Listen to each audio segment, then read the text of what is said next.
할렐루야. 창세기 21장 5절에서 6절 말씀을 가지고 웃으며 삽시다 하는 제목으로 말씀을 전하겠습니다. 사람은 일생 동안 살면서 자기 감정을 표현하면서 삽니다. 우리가 살아 있다는 것은 희노애락의 감정을 표현하면서 사는 것입니다. 웃기도 하고 분노하기도 하고 때로는 슬퍼하기도 하고 애통해하기도 하고 때로는 즐거워하면서 살아갑니다.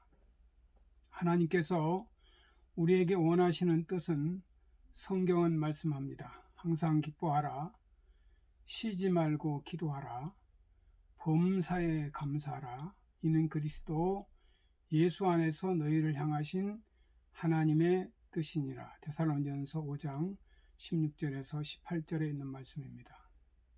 하나님은 우리 인생을 웃으며 살도록 창조하셨습니다. 항상 기쁘게 사는 것이 하나님의 뜻입니다. 하나님께서 인간을 창조하실 때 주신 감정 가운데 가장 많은 감정은 웃는 감정입니다. 눈물 흘리는 것도 잠깐이요, 분노하는 것도 잠깐입니다. 많은 시간을 웃도록 하신 그 창조의 신비를 우리는 에덴 동산에서 발견합니다. 에덴이라는 말은 웃음, 또 즐거움, 기쁨이라는 뜻이 있습니다. 에덴 동산에 인간을 살게 하신 것은 웃으며 살라는 하나님의 뜻이 담겨 있는 것입니다. 웃으며 사는 곳이 천국입니다. 한 맺혀 탄식하며 사는 곳은 지옥입니다. 많이 웃으면서 산 사람은 복 많이 받은 사람입니다. 웃음에는 여러 가지가 있습니다. 마귀가 주는 웃음도 있습니다. 독재자들이 주는 웃음도 있습니다. 이 독재자들의 웃음 속에는 무서운 악을 품고 있으면서 겉으로 웃는 그 스탈린, 히틀러가 웃는 웃음입니다. 이것은 소름 끼치는 웃음이라 할 수 있습니다.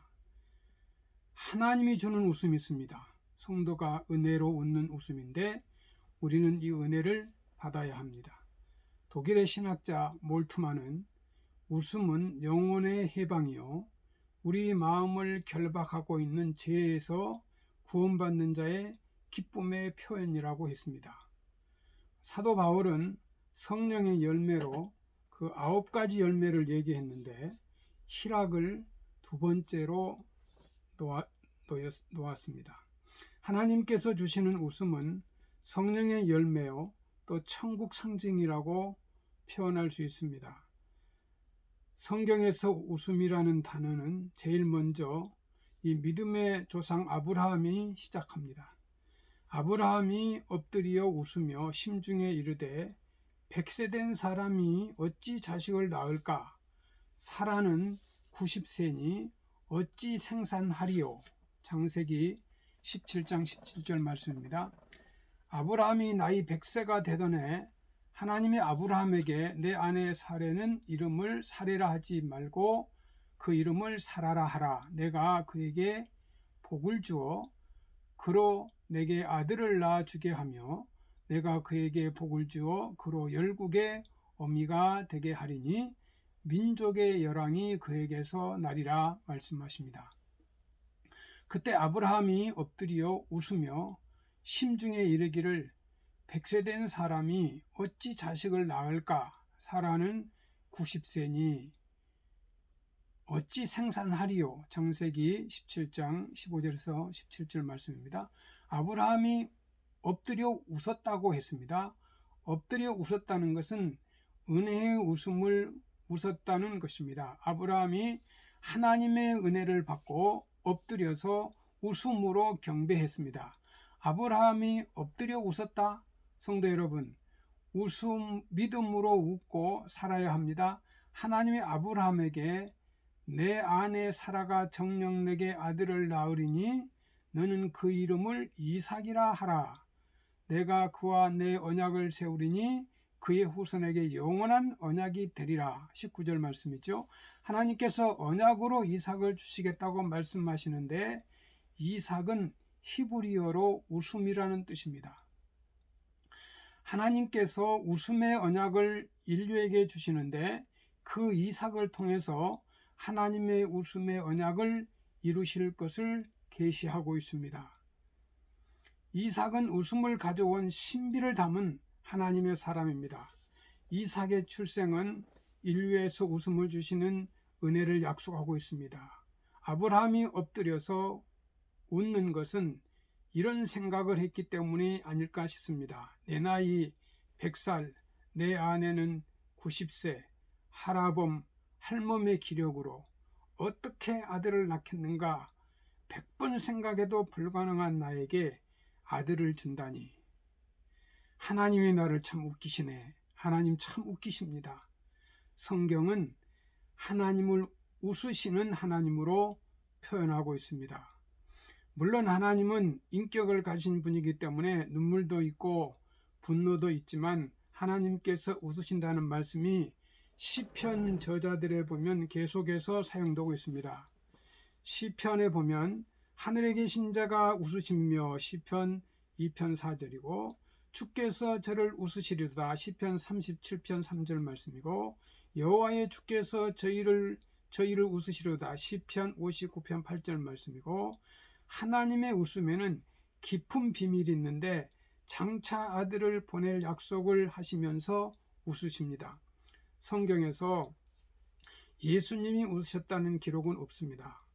우셨다는 기록만 있습니다.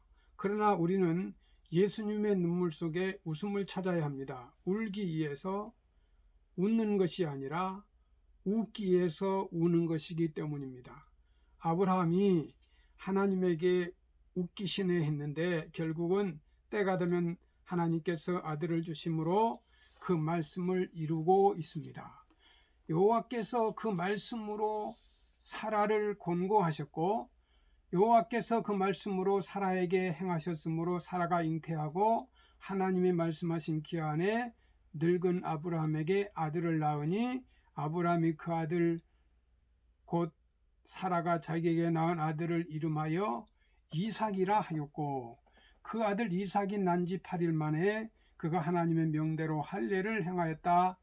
아브라함이 그 아들 이삭을 낳을 때 100세라. 사라가 가로되 하나님이 나를 웃게 하시니 듣는 자가 다 나와 함께 웃으시리로다. 창세기 21장 1절에서 6절 말씀입니다. 사라도 하나님이 나를 웃기시네 말합니다.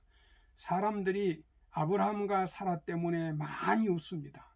또 아브라함과 사라가 낳은 이삭 때문에 많이 웃는 것입니다.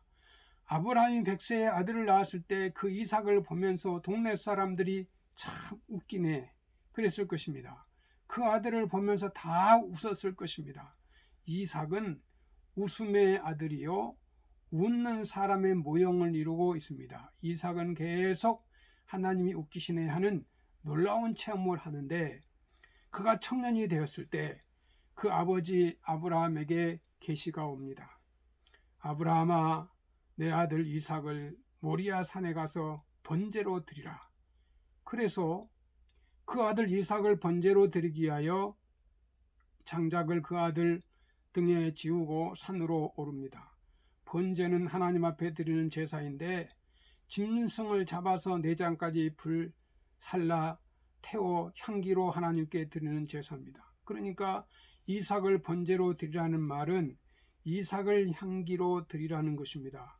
하나님이 그 아들과 함께 아브라함이 그 아들과 함께 모리아 산에 올라갑니다. 그 언약의 아들 100세에 준 아들을 데리고 제물을 드리려고 올라가는데 아들이 그냥 가면 될 텐데 아버지에게 한마디 묻습니다. 아버지, 불도 있고 나무도 여기 있는데 번제할 양은 어디 있습니까? 그때 이 아브라함이 하나님이 준비하실 것이다 라고 말합니다.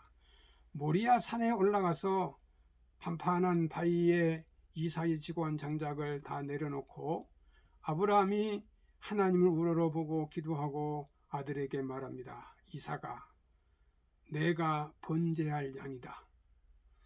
이 아브라함의 말에 이삭은 순종하여 아무 말 없이 장작더미 위에 어린 양으로 누울 때 하나님이 이삭을 꽁꽁 묶고 결박을 해서 그 목에 칼을 대려고 할 때 하늘로부터 여호와의 사자가 아브라함아 아브라함아 내 아들 이삭을 손대지 말라. 내가 하나님을 경외한 줄을 이제 알았노라 하고 말합니다.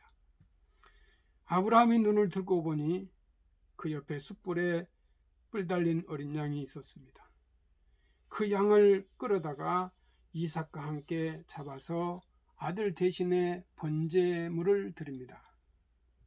아브라함과 이삭이 모리아 산에서 내려올 때 기분이 어떻겠습니까? 아마 기분이 너무 좋아서 산이 떠나가라, 참 하나님이 웃기시네 하면서 많이 웃었을 것입니다. 하나님은 사랑하는 자에게 웃음을 주십니다. 우리는 웃되 하나님과 함께 웃어야 합니다. 사도 바울이 감옥에 있으면서도 성도들에게, 빌립보 교회 성도들에게 주 안에서 항상 기뻐하라, 내가 다시 말하노니 기뻐하라. 참 믿음은 하나님을 향하여 웃는 믿음입니다.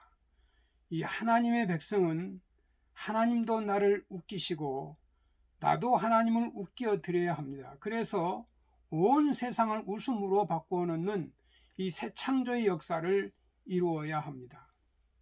효자란 부모님을 웃게 만들어 주는 것입니다. 여러분, 프랑스의 보건 잡지에 쌍떼라는 잡지가 있는데 이 프랑스 의사들이 뽑은 가장 좋은 약은 웃음이라고 했답니다. 웃으면 엔돌핀이 생기고 우리 몸에 침입에 들어오는 모든 암의 병균들을 물리쳐 준다는 것입니다. 웃음은 건강의 특효약이고 최근에는 웃음으로 병을 고치는 내적 치유를 개발하고 있습니다. 미국 의학팀이 연구한 결과 만약에 하루에 15번씩만 웃는다면 모든 환자의 이 절반을 줄일 수 있다고 했답니다. 웃음은 이 성공과 행복의 비밀의 보화입니다. 성도 여러분, 우리는 웃고 살려면 내 속에 있는 이 정과 욕심을 못 박아야 합니다. 이런 말이 있습니다. 최후에 웃는 자가 승리한 자다. 마지막 내가 인생을 마칠 때 웃고 죽을 수 있는 사람이 승리자입니다. 그가 바로 스데반 집사입니다. 스데반은 원수들이 돌에 맞아 쓰러져 죽으면서도 원수들이 돌로 스데반을 쳐 죽입니다. 그 피 흘리면서 그 얼굴은 천사처럼 빛났다고 했습니다. 최후에 웃는 사람, 하늘나라를 바라보며 소망 중에 웃을 수 있는 사람이 참으로 최고의 영광이고 최고의 복을 받은 사람입니다. 백석교회 성도 여러분, 날마다 기도하며 성도 여러분 웃으며 삽시다. 늘 감사하며 삽시다. 할렐루야, 감사합니다.